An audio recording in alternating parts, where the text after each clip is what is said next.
for 3D printers, people thought that the bureaus were going to go out of business, that nobody was ever going to start to use a bureau anymore because everybody would have a machine in their home.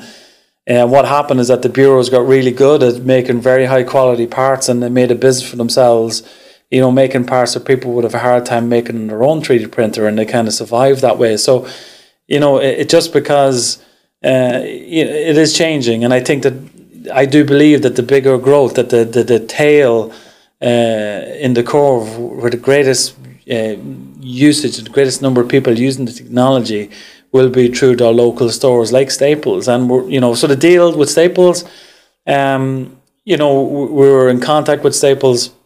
We went on the assumption that Staples were going after this consumer play, you know, because they would have a lot of consumers coming in and using their services through the regular stores. And we know from in the past that our competitors have tried to get into the likes of Staples. I'm not saying Staples, but other companies where you walk in and get potentially get stuff printed in a kind of a reprographics arena. But they weren't really able to pull it off. Either it was because of the materials, you know, or the extractions or whatever was needed, but mostly down to the price point. By the time you get a component, a part printed out on a kind of a one-off basis that would enable the consumer to come in and buy it without them having to pay a couple of $100 for it, it just wasn't really working out.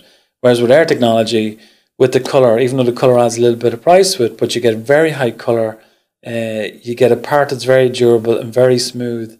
And then, you know, the price point means that, you know, the stores can make a bit of markup on it, and the customer can still afford to buy it without having to, you know, think too much about it. You know, so when we ran the numbers,